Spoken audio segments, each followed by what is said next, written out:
Knowledge! Knowledge is what brings us together today. On behalf of Tim and Madison and their families, thank you for being here. You may take your seats. Who gives this woman to be married to this man? Her father.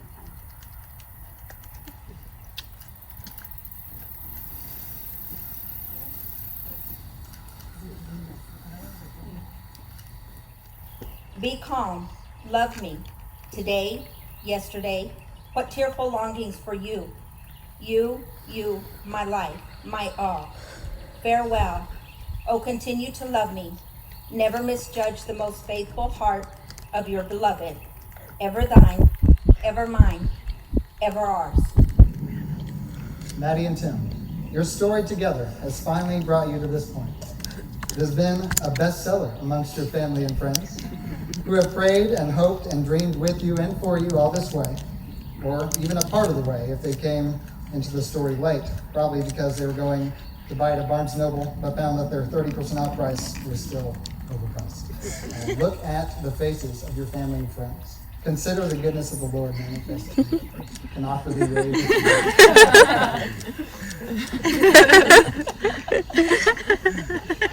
Madison is the best kind of friend you will ever have.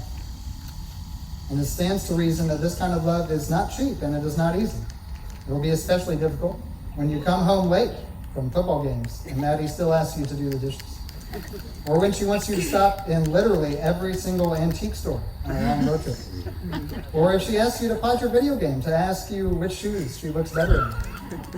Or if Tim insists but he knows how to assemble furniture without the instructions. That was one time. Again, don't lie up here.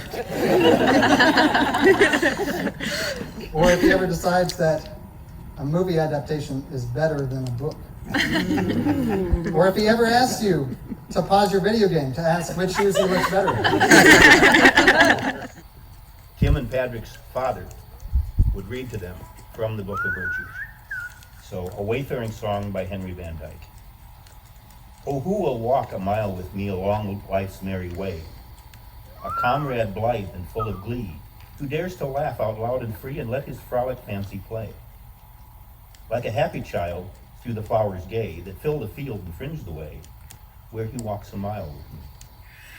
I promise to be the Wesley to your buttercup. And remain true to you, no matter where life takes us.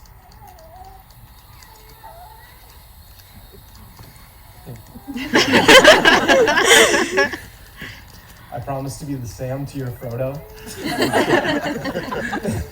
and carry you and your burdens, even when you don't think you can carry them yourself.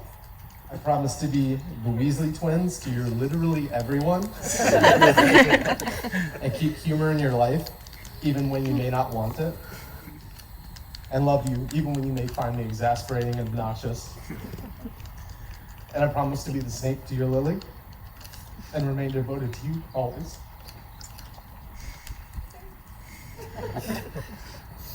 I promise to give you the best of myself I promise to trust and respect you as your own person and to realize that your interests, desires, and needs are no less important than my own.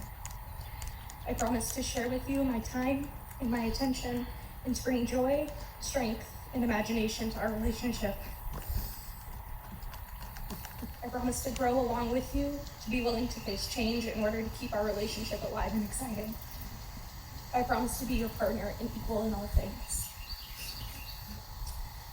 But I also promise to keep updating our vows as we go, because one set of vows can't cover a lifetime of growing and changing with you, raising kids, and falling more and more in love with you every day. Bring forth the ring.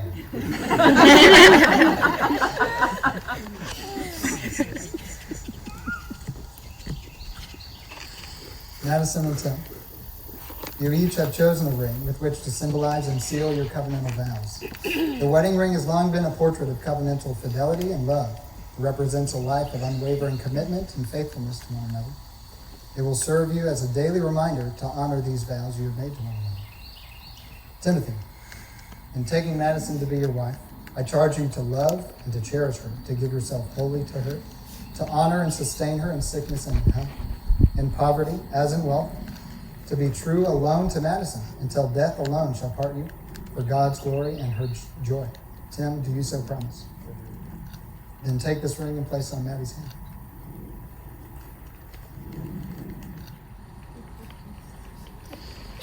Great job. Madison, in taking Tim to be your husband, I charge you to love and cherish him, to give yourself wholly to him, to honor and sustain him in sickness and in health, in poverty as in wealth, to be true alone to Tim until death alone should part you, for God's glory and his joy. Madison, do you so promise? Madison and Timothy, I have decided that your story is ready to be published and distributed. You like that? By the powers vested in me by the laws of this state, and more importantly by the authority granted to his people by our king, it is my privilege to now pronounce you husband and wife. You may kiss your bride.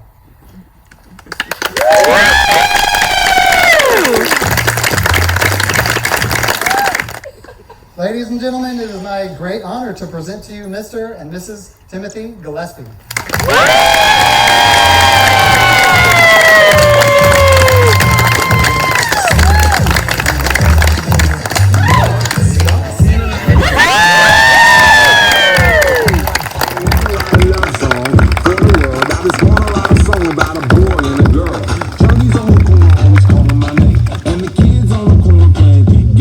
When I saw you getting down, girl, I hope it was you. And when I look into your eyes,